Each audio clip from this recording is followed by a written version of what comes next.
Hi hello friends, super Kanmani സീരിയലിൻ്റെ latest promo വിശേഷങ്ങളിലേക്ക് എല്ലാ കൂട്ടുകാർക്കും സ്വാഗതം.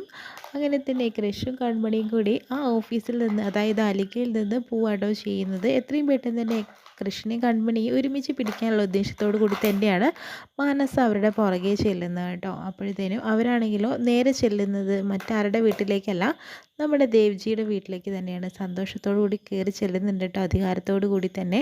അങ്ങനെ മാനസ അലികയിൽ എത്തിക്കതിന് ശേഷം തന്നെ അന്വേഷിക്കുന്ന സമയത്ത് കൃഷ് അവിടെ ഇല്ല. അവൻ എവിടേക്കോ മുങ്ങിയതാണെന്ന് എനിക്ക് മനസ്സിലായി അമ്മേ എന്നൊക്കെ പറഞ്ഞു കൊടുക്കുന്നുണ്ട്. അവൻ അവളെയും കൊണ്ട് എങ്ങോട്ടായിരിക്കും പോയിട്ടുണ്ടാവുക എന്നൊക്കെ ഹേമ അവരോട് പറയുന്നുണ്ട് മാനസയോട്.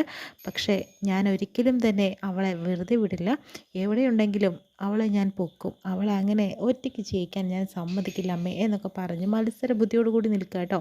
അതിനുശേഷം തന്നെ വരുണനെ വിളിക്കുന്നുണ്ട് മാനസ. അതിനുശേഷം തന്നെ കാര്യങ്ങളൊക്കെ സംസാരിക്കുന്നുണ്ട്. കൃഷും കൺമണി ഒരുമിച്ചാണ്. ഇനി നിങ്ങളവിടെ കിടന്നോ, ഞാൻ ഇവിടെയല്ലേ, ഇനി നമ്മൾ എന്താണ് ചെയ്യേണ്ടതെന്ന രീതിയിലൊക്കെ ചോദിക്കുന്നുണ്ട്. എന്നിൽ നിന്ന് കൃഷിനെ തട്ടിയെടുത്തുകൊണ്ട് പോയവളാണ് അവളെന്ന് പറയുന്നു.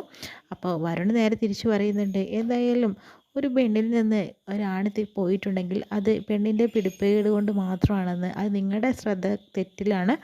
എന്തായാലും കൃഷി അവിടെ നിന്ന് പോയിട്ടുണ്ടാവുക, അതിനാരും ഒരു ഉത്തരവാദിത്വമില്ല എന്ന രീതിയിലൊക്കെ കരുണ് മാനസയോട് പറഞ്ഞു കൊടുക്കുന്നുണ്ട്. മാനസയ്ക്ക് അപ്പോൾ ഒന്നുകൂടി ദേഷ്യം വരുന്നുണ്ട്. മാനസ രണ്ട് കൽപ്പിച്ച് തന്നെ നിൽക്കാട്ടോ ചെയ്യുന്നത്. അതിനുശേഷം തന്നെ ദേവിജിയുടെ അടുത്തേക്ക് ചെല്ലുന്നുണ്ട്. ദേവിജിയാണെങ്കിൽ രണ്ട് കൈ നീട്ടി തന്നെ നമ്മുടെ കൺമണിയെ അവിടെ സ്വീകരിക്കുന്നുണ്ട്. അതിനുശേഷം തന്നെ ഞങ്ങളെ മനസ്സിലാക്കുന്ന ഒരാളുടെ അടുത്തേക്കാണ് ഞങ്ങൾ വന്നിരിക്കുന്നത്, സാറാണ് ഞങ്ങളുടെ തുണയ്ക്ക് ഉണ്ടാവുക എന്നുള്ളത് ഞങ്ങൾക്ക് മനസ്സിലായി, സാറ് ഞങ്ങളുടെ കൂടെ ഉണ്ടാവണമെന്ന് പറയുന്നു. അങ്ങനെ ഇരു കൈ നീട്ടി ദേവിജി അവരെ സ്വീകരിക്കുന്നുണ്ട് കേട്ടോ. എന്തായാലും ഇനിയാണ് അംഗം മുറുകാനായിട്ട് പോകുന്നത്. എന്തായാലും മാനസ കൺമണിയെ നേരെ തിരിഞ്ഞാലും ഒരിക്കലും തന്നെ കൺമണിയെ തോൽപ്പിക്കാൻ മാനസയ്ക്ക് സാധിക്കില്ല എന്നുള്ള കാര്യത്തിൽ യാതൊരു സംശയമില്ല. ഇത്രയും കാണിച്ചുകൊണ്ടെന്ന് പ്രമോ വിശേഷം കഴിയുന്ന നാളെ നല്ല കിടിലൻ എപ്പിസോഡ് വിശേഷമായിട്ട് നമുക്ക് വീണ്ടും കാണാം.